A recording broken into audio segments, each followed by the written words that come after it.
Welcome back to my YouTube channel the knowledge of medical में एक बार फिर आपका स्वागत है गाइस। नया टॉपिक डिस्कस करने वाले गाइस। आज हम बात करने वाले लो ब्लड प्रेशर के बारे में, जिसको हम कहेंगे हाइपोटेंशन।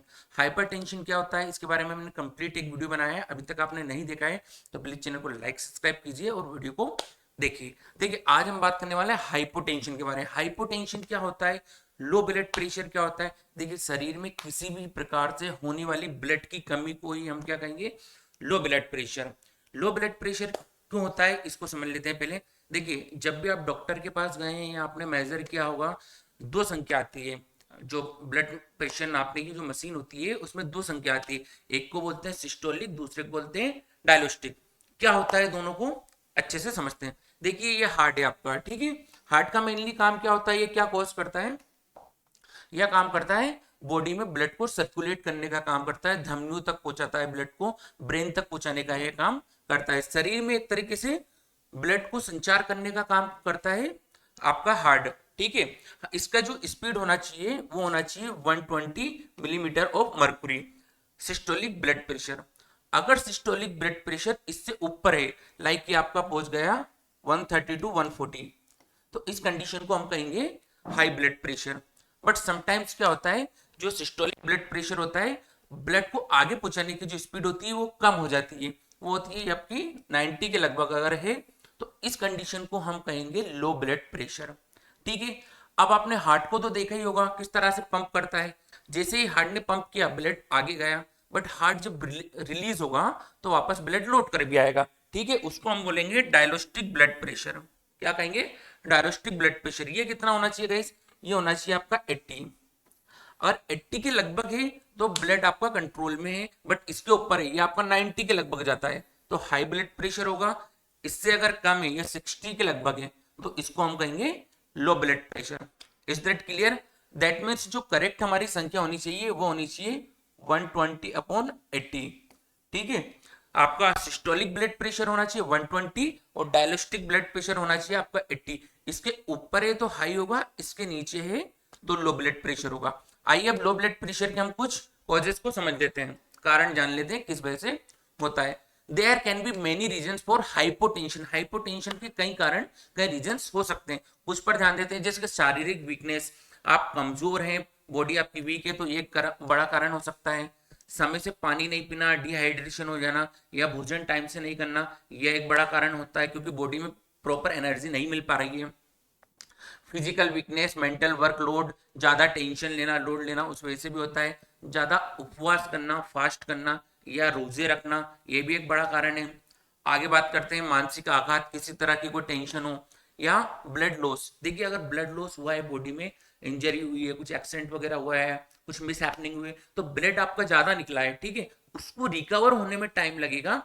सो दैट उससे क्या होता है, आपको एक संभावना बनती है इसकी लो ब्लड प्रेशर की, क्योंकि ब्लड आपका निकला है, अचानक से बनेगा नहीं, तो रिकवर होने में बॉडी को थोड़ा सा टाइम लगता है। आगे बात करते हैं मेंस्ट्रुअल वीकनेस। देखिए, महिलाओं में जो मासिक धर्म था उसमें जो ब्लीडिंग होती है, ब्लीडिंग कुछ ज्यादा हो रही है, तो वो एक बड़ा कारण है कि आपको महिलाओं में देखने को मिल जाए लो ब्लड प्रेशर। आगे बात करते हैं ब्लड में हीमोग्लोबिन की कमी होना, यह भी एक मेनली बड़ा कारण कॉज करता है।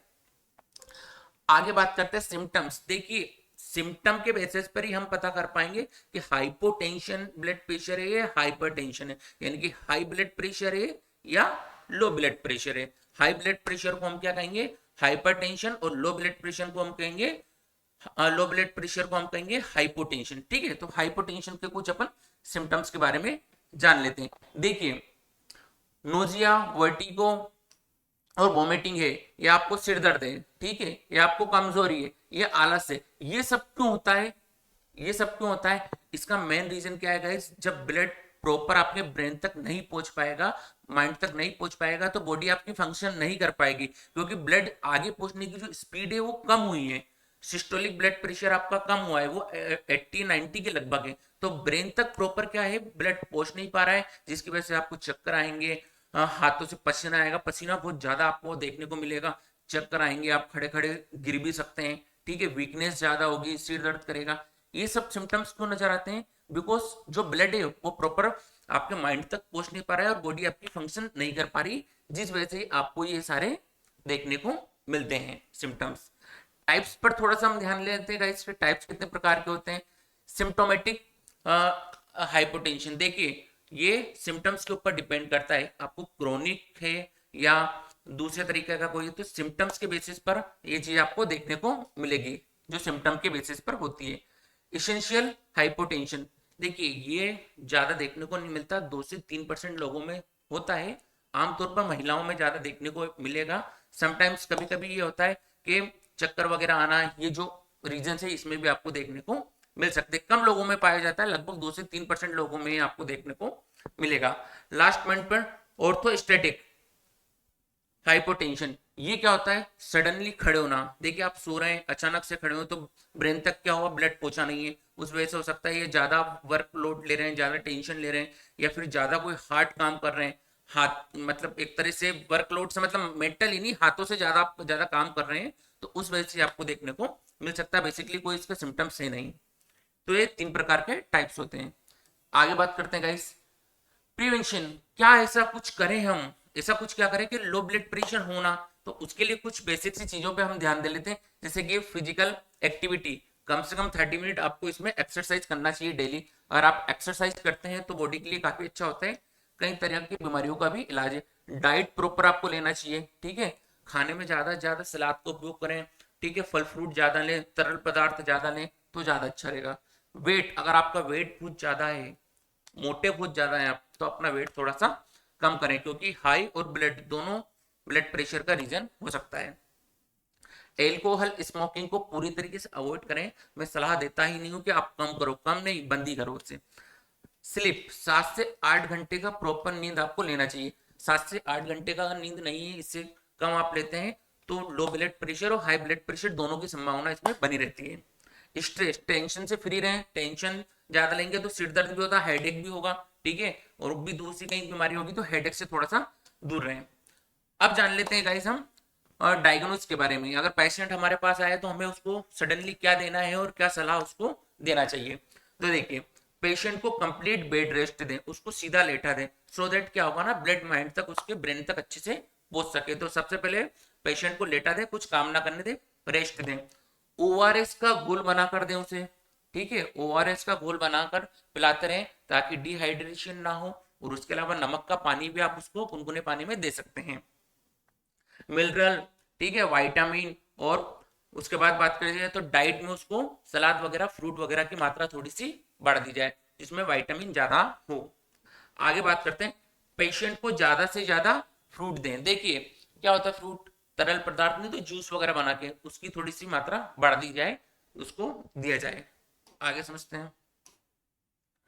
अब गाइस बात करते हैं ट्रीटमेंट ऑप्शन पे। Don't take any medicine without doctor permission, it is only for your personal knowledge. ये आपके नॉलेज के लिए है, ठीक है। कोई भी दवा लेने से पहले डॉक्टर से सलाह जरूर लें, ठीक है। अब हम बात कर लेते हैं सबसे पहले सायरप के बारे में। विटकोफोल, विटकोफोल आप दे सकते हैं, ये सायरप होती है, ये 2 चम्मच बीडी सुबह शाम आपको देना है। कैप्सूल की अगर बात की, ऑर्ट्रिन, ऑर्ट्रिन कैप्सूल अवेलेबल है मार्केट में, ठीक है। ये डेली एक कैप्सूल देना रहता है। अब हम बात करते हैं गाइस सिम्टम्स के बेसिस पर। आप पहले पेशेंट से सिम्टम्स पूछे कि कौन से सिम्टम्स हैं। लाइक अगर नोजिया वोमिटिंग है तो रेंटेक्टेड डी दें, सिर्फ उसी कंडीशन में। किस कंडीशन में, जब नोजिया और वोमिटिंग है, ठीक है। हेडेक ज्यादा है, सिर दर्द ज्यादा हो रहा है, तो डायनाफर दें उसको, ठीक है। ये पेशेंट से आपको पूछना है कि आपको कौन से सिम्टम्स है, क्या सब नजर आ रहा है, वो बताए, उस बेसिस पर आपको बात करना चाहिए। वर्टिगो ज्यादा है, चक्कर ज्यादा आ रहा है, खड़े होने की नहीं मन भर रही, तो उस कंडीशन में स्टेमाटिल, ठीक है, एमडी, ये टैबलेट अवेलेबल है, ठीक है, ये आपको देना चाहिए। उसके अलावा लास्ट पॉइंट पर मैं बात करता हूं आपसे, ज्यादा ही ब्लड प्रेशर कम हो, ब्लड बिल्कुल ही कम है, कमजोरी बहुत ज्यादा, वीकनेस है, तो injection can start, dopamine infusion can start कर सकते हैं। अगर ब्लड ज्यादा ही वीक है, तो पेशेंट ज्यादा ही वीक नजर आ रहा है, तो ये स्टार्ट कर सकते हैं। आगे समझते हैं गाइड्स। आई होप कि आपको मेरा वीडियो अच्छा लगा हो। वीडियो अच्छा लगा तो चैनल को लाइक कीजिए, सब्सक्राइब कीजिए। मैं इसी तरह के हेल्थ रिलेटेड वीडियो आपके लिए लेकर आता रहूंगा।